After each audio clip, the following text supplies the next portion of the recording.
Maria Antonescu here from massageandmovement.org.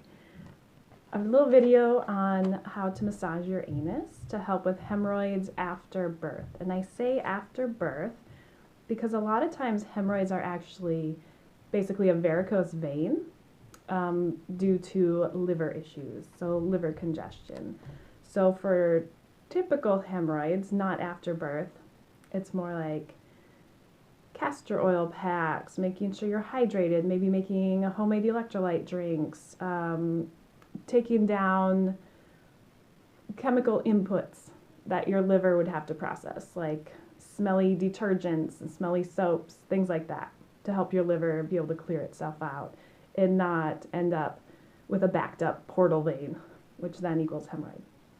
So this is about after birth, because when the baby comes down the birth canal, a lot of pressure can be put on the anus and the veins as well, which can cause hemorrhoids.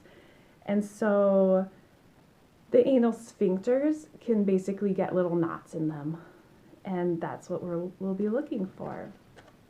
So here's a diagram of the pelvic floor, the sacrum, so that's the bone between your butts, and up here is the pubic bone. This is looking from the top in, and then down here is looking from the bottom up. So here's the vaginal opening, and here's the anus. So what we would do is sit in a comfortable position, maybe on a squatty potty on the toilet. You'll get a nice angle, but you can play around with what works for you. A thumb will come just right into the opening of the vagina, and then a finger will sit on the anus. And the skin around the anus is kind of like the skin of your hand in that it can move quite a bit. So you might feel like you're sinking in, and you may have to sink in a little bit to get to the muscles.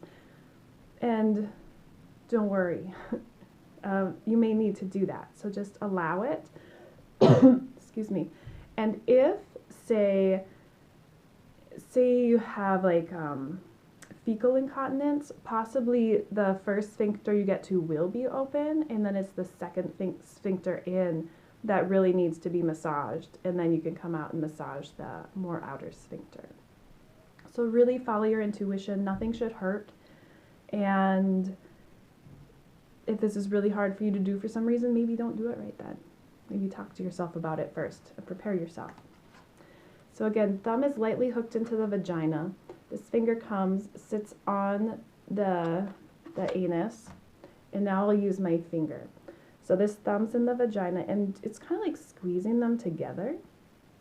And what you're looking for are little balls in there, or little tight spots. Maybe part of the anus is open more than the other. It might not be a nice sphere. It might be pulled off to the side a little bit. So you're just trying to get that in between your fingers, and imagine it melting, like you have snow or something else that would melt really nicely between your fingers. We're not trying to squeeze or push. It's more of this like melting and relaxing sensation. So you do that all the way around the anus that you can, and then on the back side you'd use more your fingertip. And again, you can be creative with this. You don't have to do it exactly how I'm saying. This is the general idea. You don't need lubrication for this. If you do have an active hemorrhoid that is external, don't massage the hemorrhoid, go around it. Yeah, and that's it. It's really pretty simple. It can give a lot of relief, and I hope it gives you relief. Have a great day.